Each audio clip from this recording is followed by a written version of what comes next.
Hey there, Mr. Reddit here. Welcome back to another episode of r/entitled Parent Stories. Our first story we'll be reading today, How I Got a Karen's Car Towed. After that, my boss told me to find another job, so I did. And after that, entitled mom wants me to give her son an expensive Gundam kit for free. Now for every thumbs up this video gets, one Karen gets her car towed. Fine by me, you're gonna be the one paying for it, Reddit boy. So please smash that like button, and if you're new, subscribe and turn on notifications for new stories from Reddit every single day. How I Got a Karen's Car Towed. I recently bought a house and moved in. The previous owner rented the house out to students and transformed a big part of the front yard into a parking place. My front yard is basically just 4 parking spaces. I live alone and basically only use one of the parking spaces, but while the painters, handyman, and gardeners for the backyard were there, they use the other parking spaces during the day because the nearest community parking spaces are half a kilometer from my house, so about a 5-minute walk. When they were done and I moved in, my elderly neighbor, who cannot walk without a cane, asked if she could continue the deal she made with the previous owner. She showed me the contract she made with the previous owner that states that she can use it in exchange for a home-cooked meal once a month. I told her she didn't have to give me anything as I understood her situation, but she insisted. So I signed the contract to let her use the space closest to her house. This went well for a couple of months before another house in the street was sold and the new neighbor asked if their handyman and painters could use the parking places until they were done, as it was not handy to make them walk all the way to and from their truck. You're not allowed to park in the street. I told them it was fine, but only the handyman and painters can use the spaces. When they are done, I did not want others I did not make a deal with using my parking spaces, as I like to keep the spaces clear for my girlfriend, friends, and family when they're allowed to visit again. Fast forward a month, and the handyman and painters are finished with the house, and the new neighbors started using the spaces. I told them this wasn't what we discussed, and that they had to leave. They told me that the spaces are community spaces, and she and her husband could use them as I didn't need 4 spaces for myself. I told her to move the cars or I would have them towed.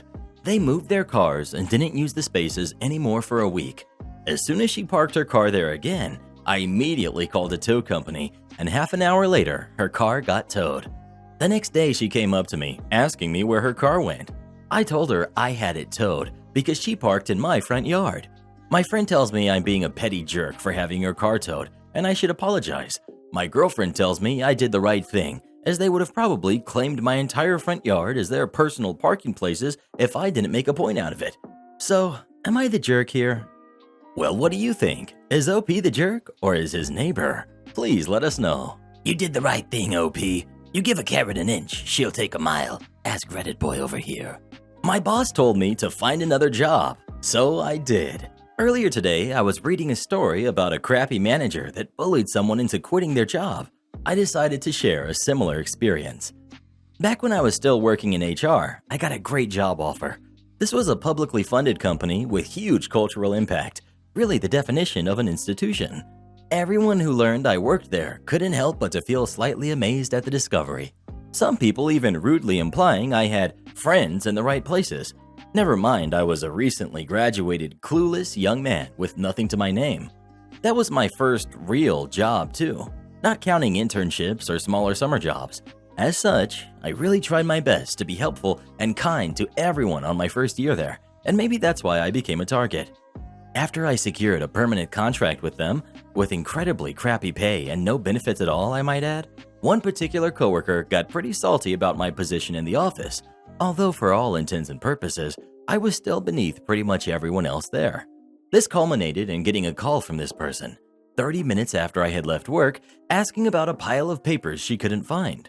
I remembered I had actually kept those papers on my desk, and I tell her to go look there. I apologize profusely and ask her if she wants me to come back to help her deal with it. She simply says no and that everything is all right. Now, that was the type of coworker that always did the bare minimum and still whined about it every chance she had. I never thought much of it. After all, she was a mom, and as such, she probably was pretty tired all the time. But I never thought she would turn on me because she had to stay at work for 30 minutes looking for a pile of papers. Half the time, I would have had to stay 1 to 2 hours after work to deal with my workload, so I thought it was no big deal. The next day, I again apologized to my coworker, but immediately noticed something wasn't quite right about the way she was acting with me. Throughout the day, I noticed her going out of the office with coworkers, sending them messages, and letting out these poisonous little laughs to herself every time I opened my mouth to say something. From that day on, this was one of the people that decided to make my life a living heck. I made some friends in this place too. Some of them became really great friends that I still hang out with and treasure to this day. But for the most part, it was an absolute heck. Here are some of the things I experienced over my 3-year stay. Got one of the most important people in the company publicly shaming me for participating in an interview wearing sneakers. Keep in mind that no dress code was defined for interview or any other corporate event, and I had always worn sneakers.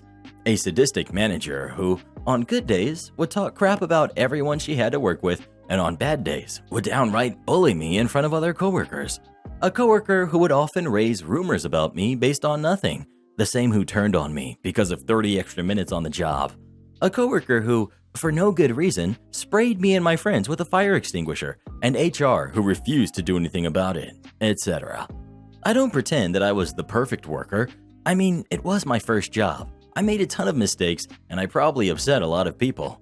But I'd be hard-pressed to find anyone who could deal with this toxic workplace and keep their mental stability.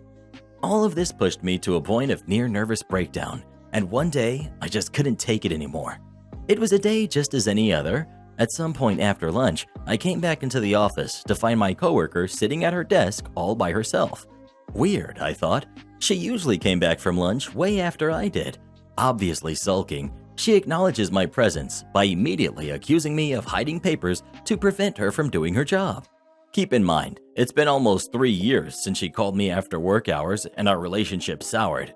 This day would be the climax of that seething hatred we had cultivated for one another. I shrug and tell her I have no idea what she's talking about, never seen such papers, and certainly have nothing to do with the situation. I sit down, also upset now, but ready to move on and not waste any more time on this subject. My manager comes in and notices something has happened. The tension is palpable. Before she has the chance to ask what's up, my coworker pipes up. Well, you see, what's happening is that Kono Kermit Duh is a liar. What? In all my 3 years there, I never raised my voice, never talked back, never showed a hint of defiance until that very moment. I can't deal with anyone calling me a liar. It's one of the things that makes me go absolutely insane with rage. I immediately cut her off and tell her how much of a toxic jerk she is. I wasn't nice or even professional about it, and I really don't regret it. I didn't use any bad words, but I was definitely very personal about the way I responded. I can see their surprise. They never thought I would fight back. They expected me to take it and shut up forever. Things go downhill from here for me. My jerk of a coworker gets transferred somewhere else, but I'm told I have to undergo behavioral training. For the first time in years, I'm not taking crap, and I let my manager know I'm not interested. I had been humiliated for 3 years and finally stood up for myself. I wasn't going to be punished for that. My boss calls me to her office, began asking weird questions like, "Are you happy here?" and "What do you want to do in the future?" I told her about my grievances and how toxic this work culture is. In no uncertain terms, she tells me, "You know, we have to renew your contract soon, but if you're not happy here, I would find a job somewhere else." What? I had given this company some of the best years of my youth. I worked for them day and night, going the extra mile, even when they didn't ask me to, for what amounted to be a little more than minimum wage. Their payback? Punishing me for standing up for myself once. Well, the problem for them is, I had been learning how to program while working. I would get off work late in the evening, go home, and drag my exhausted body to my laptop to study up to 4 or 5 hours of coding. I realized I really liked coding, like a lot. Unbeknownst to them, I had began taking small coding projects for no pay, as having other paid jobs was forbidden in this company, and soon I was thinking of launching a career as a web developer. My contract ended, and I expected to receive a call in 1 or 2 weeks to come by and sign the new contract. This was the usual process for workers like me. Weeks go by, and I honestly believe they just decided to not hire me back. Didn't bother me. After all, I was already looking for a new job before my contract was even over. 3 months later, I get a call from my manager. "Hi, Kono Kermit Duh. How are you? Listen, we got your new contract here. Why don't you come by to sign it? If you sign it today, we can have you back by Monday. She goes on to tell me how much work there's been lately and how they really need me back ASAP. All the projects I had worked on were halted because no one else wanted to work on them. A quarter of a year after they dropped me with no word of hiring me back. At this point, however, I was getting plenty of interviews for IT companies who were genuinely interested in my skills and portfolio. Thank you, I'm not coming back. The silence on the other end of the call was so sweet. My manager asks me to pass by anyway. She would like a word with me, and I still had my personal belongings at my desk. I agreed, figuring this was the only chance I'd have to stick it back to them after 3 years of taking their crap. She sat me down with a distinguishedly saccharine attitude that she would seldom display while I was working for them. The whole meeting was essentially a desperate attempt to bring me back into the company and me refusing it at each turn. That's okay, she said. What are you going to do then? I told her I'd work as a programmer. My reply is met with laughter. I remain silent. That's good, she continued. I'm sure you can do it, but I would seriously consider staying with us. I reiterated I'm not interested and even let her know I'm moving away in a couple of months. Again, she laughs at me. Apparently, my plans for the future were so extraordinarily out of my reach in her opinion that she just couldn't help but to laugh. Just a last little slap in the face. Finally, she asks, "Why would you want to leave us?" I shrugged, unable to contain my smile. You people told me to get a job if I wasn't happy here. I'm just following your suggestion. Much to my manager's chagrin, I did land a job in web development. And after I left this job because I wanted to immigrate, my employer liked my work so much, he asked me to keep working for them remotely until I found another job in my destination. I've been working as a web developer for 3 years now, and every single day I look back at my previous career and wipe the sweat off my forehead, knowing I dodged a lifetime of misery. As for my previous workplace, they're still going strong. After all, it is a huge institution, and my part in it wasn't that important. But my team was pretty badly hit. Without me, they couldn't perform interviews and keep some of their projects going. For a couple of months, the whole thing was hot garbage until they, unfortunately, hired another clueless recent graduate. But honestly, knowing those people have to wake up and go to work in the place that they have personally created feels like enough of a punishment for me. Hope they find the inner peace they want so badly. Entitled Mom wants me to give her son an expensive Gundam kit for free. For context, I work at a store that specializes in Japanese imported items such as toys, gadgets, and electronics, and all of it is good quality for a good price. But sometimes we get imported very high-end stuff, so to compensate for how much the shipment cost, we have to boost the price. In this story, a whiny brat wants a Gundam building kit that is around $50 to $100, and I can't remember that part exactly. Cast: we've got entitled mother, we've got the bratty kid, we've got my manager, Jackson, and we've got me, Gas Mask Gary. Here's how it went down. I was at work, sketching and waiting for someone to come to my register. I doodle a lot, at home or on the job, as at the time, I was doing this job mid-high school to early college, where I majored in art, specifically cartoons and animation. And then, some arrogant-looking mother with bad fashion taste walks in with her bratty weeaboo son. I think nothing of it, as people like this walk in all the darn time. But things start getting bad when he whines about wanting one of the more high-end Gundam Figma build kits near the display shelf in the back. They come to the register after arguing over which one to get. They decided on a highly coveted Unicorn Gundam with a metallic yellow-gold look on the plastic. Entitled Mom: "Hello there, sir. We would like to purchase this toy." Me: "Okay, let me scan this for you." I proceed to do so, and it popped up as a low-end $15 product that looked similar but was obviously different. I had a look of confusion on my face. Entitled Mom: "What's the darn holdup? It's my son's birthday, and I don't want to ruin it for him." Me: "Well, this product has the wrong price tag. It's coming up as $15 instead of $40. "Well, it's just a toy. It's not worth much. Come on, just go with its current price." Me: "Well, if I do, I'll get fired, and you might get arrested once my boss finds out." Entitled Brat: "Mom, I want the cool robot."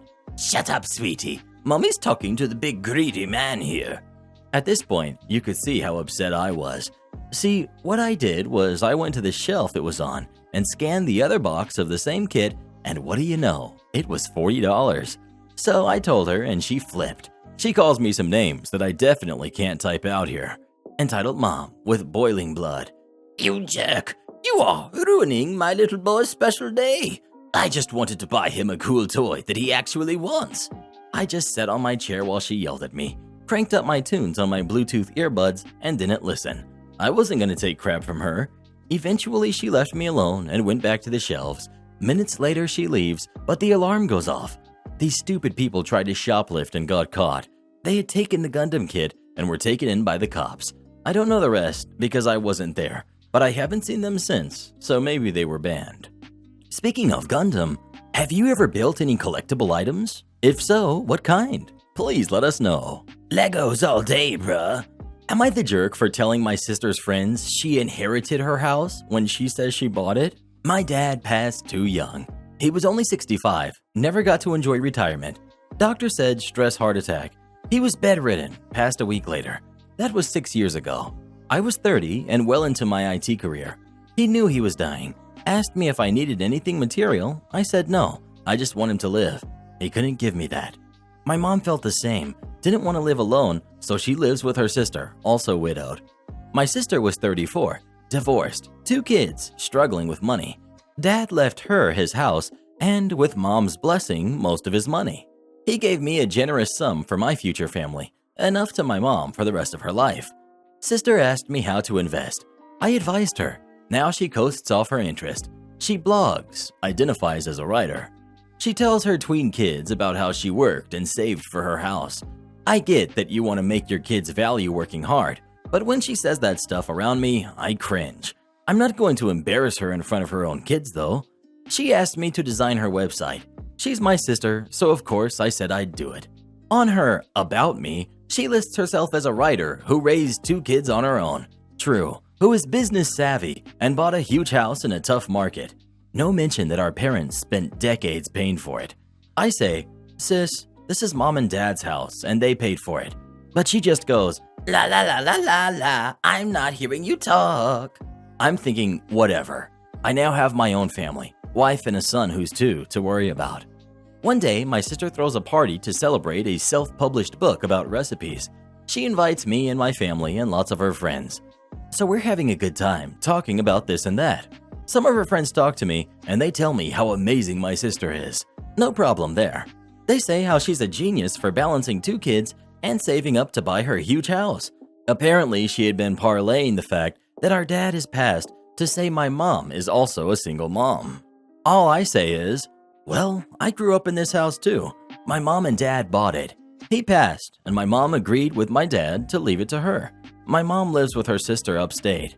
Several of her friends tell me about how my sister is so amazing to buy such a nice big house and juggle being a single mom. Often I just said, I grew up in this house too. Later on, my sister texts me the next day how I was a jerk for telling her friends that my dad willed her the house. I ask, why am I a jerk? I was not being malicious, I was being accurate. She says that our dad wouldn't mind, and also she says property tax is huge, so technically she's paying for the house and should be credited for that. She says I should stop saying she inherited the house when people ask. I say I will refuse to say anything when asked about the house, but that I will not say inaccurate things. She says I'm being a jerk and a hater. Am I the jerk? Well, what do you think? Is OP the jerk or is his sister? Please let us know. I really think they should have left the house to him, to be honest. In which I take umbrage at the rude man on the phone. Warning, there's no hero in this story. A guy was a jerk to me, and I was a bigger jerk back. Honestly, I probably went too far. One day, I got a sales call from this company I'm investing with, trying to sell me more investment. Wasn't against it, so I let the sales guy talk, asked my questions, then told him I wasn't interested once it became obvious it wasn't what I wanted. This guy was persistent though. He kept asking why I wasn't interested, then told me he was going to email me a bunch of documentation to help me make my decision. So he emails me some stuff that I don't read and calls me again the next day. I tried to politely tell him that this was a waste of both of our time, but it then got weird. Let's call the guy Jack. Jack. Did you even read any of the stuff I sent you yesterday? Me. No, like I told you, I'm not interested. So, you're a liar then? Excuse me? He went on to complain because, according to him, I told him I was going to invest in his offer, but then pulled out at the last minute.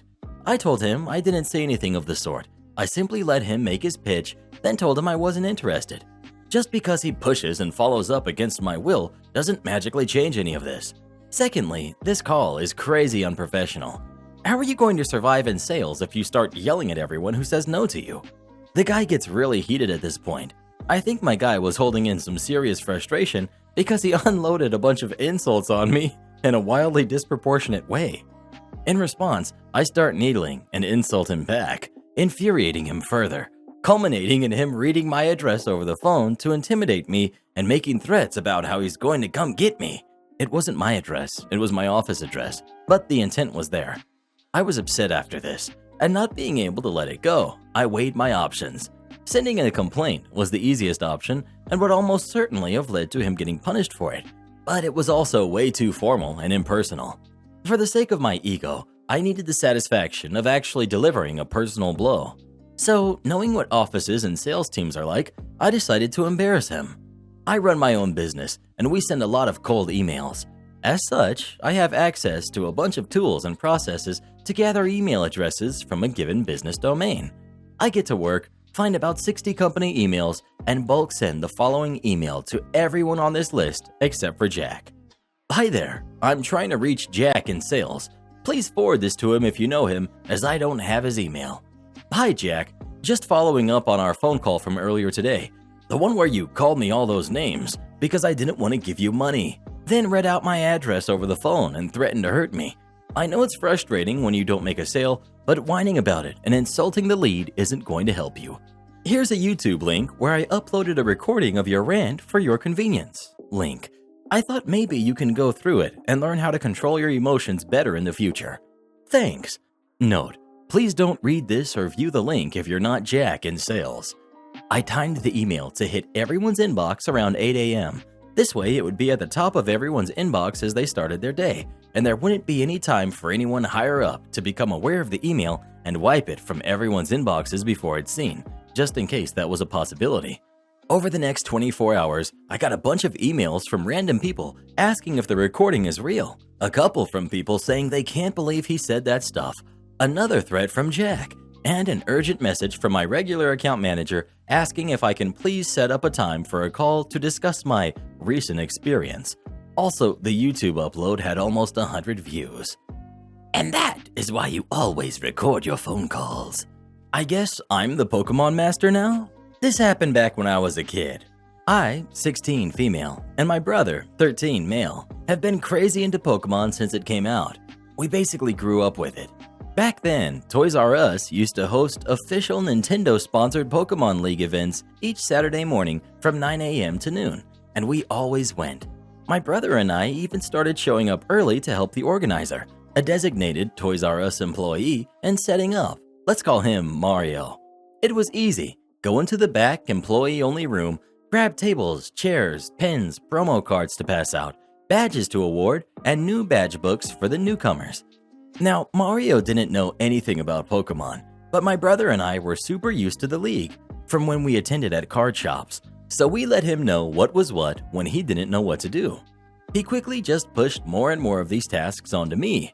For your information, I was happy to take on the duties. Pretty soon, my brother and I were kind of running the event, and he'd disappear for most of the 3 hours. No one seemed to notice or care though, since I was doing a great job and all of the kids were having a great time. Also, I was darn near unbeatable, and in the world of card games, that makes you the boss. That's just how it works. My brother and I noticed that Mario hadn't shown up in like 3 weeks.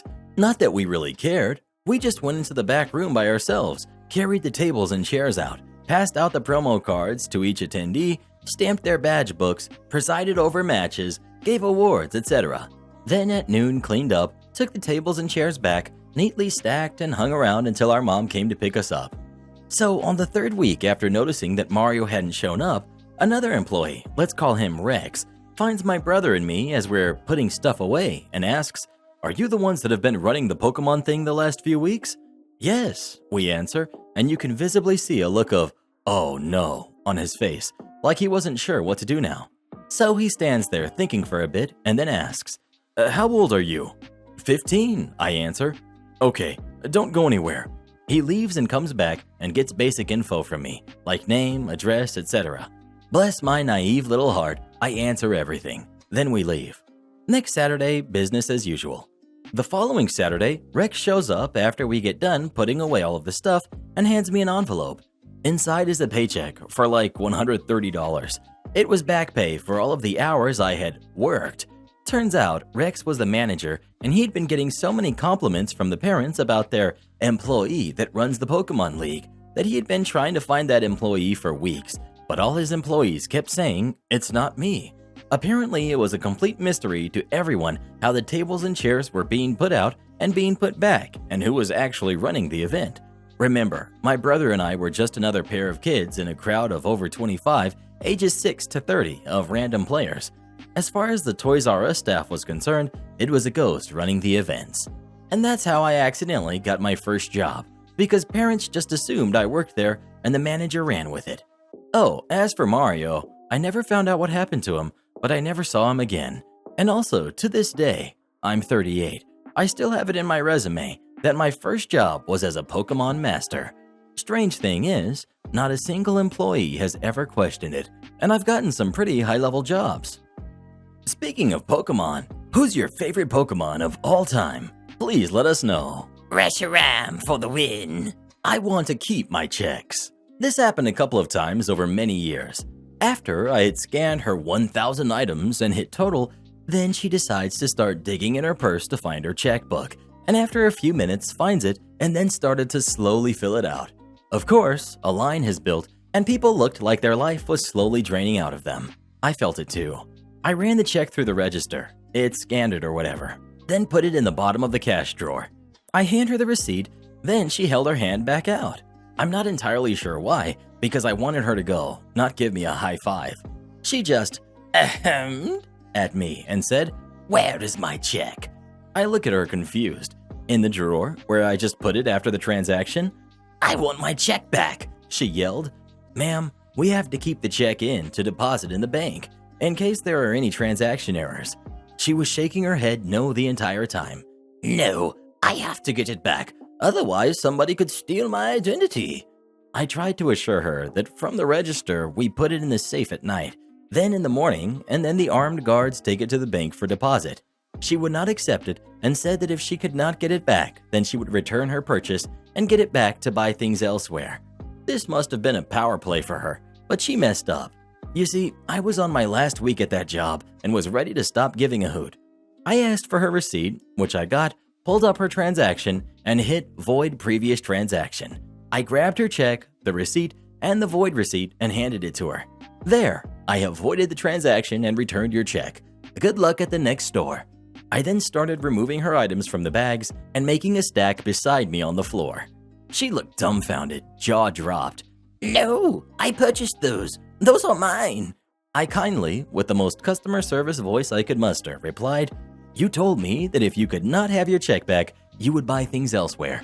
And I had already told you we were not able to give it back. So I voided your purchase, and now you have your check back." I looked at the next person in line. I can help the next person. That beautiful customer stepped forward right next to the lady before lockdown and started a conversation about some cereal she bought. By that time, the manager had come over and the lady began yelling at him. He ended up bringing her items back up in the aisle next to mine and she paid by check but was again unable to keep the check. I could hear it all well. In fact, half the aisle was watching their show of an interaction. The best part was when she was demanding her check back, again, he asked if she wanted him to void it out so she could go somewhere else. She nearly exploded, ripped the receipt out of his hand, threw the bags in her cart, and breaking things by the sound, stormed out yelling. The cherry on top was that on our way out, she turned back to yell more at us and ran into the doorframe with her cart as she was looking back, not sure where she was going. Laughter erupted from a few kids nearby. Great day. I got talked to, but I was almost out, so yeah.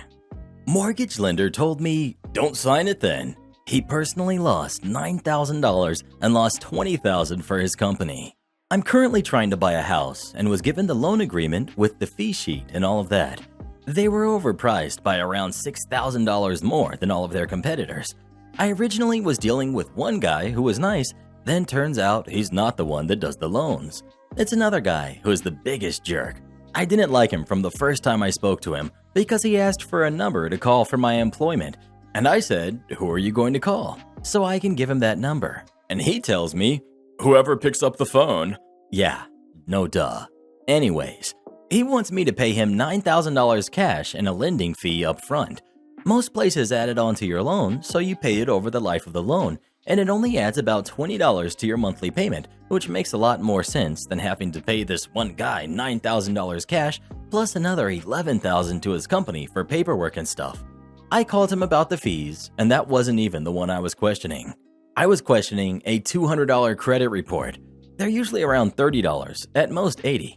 I said, I'm not going to pay $200 for a credit report. So he said, Yeah, it could be $30. It could be $80. Could be $200. I don't know, so I have to estimate high. I said, I'm not going to sign something that says I agree to pay $200 for a credit report. In a scoffing head voice, he said, Don't sign it then.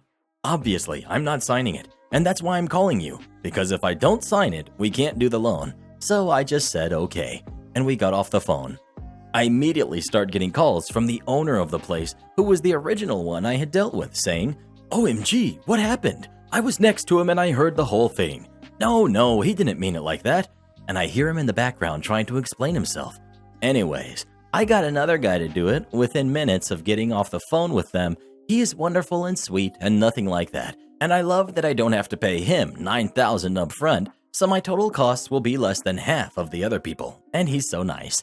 The other place is still harassing me because I dropped the deal with them, and they're begging me to sign the papers. Anyways, now they owe me my $5,000 deposit, and I can't wait to send them the cancellation of contract and have them give it back to me.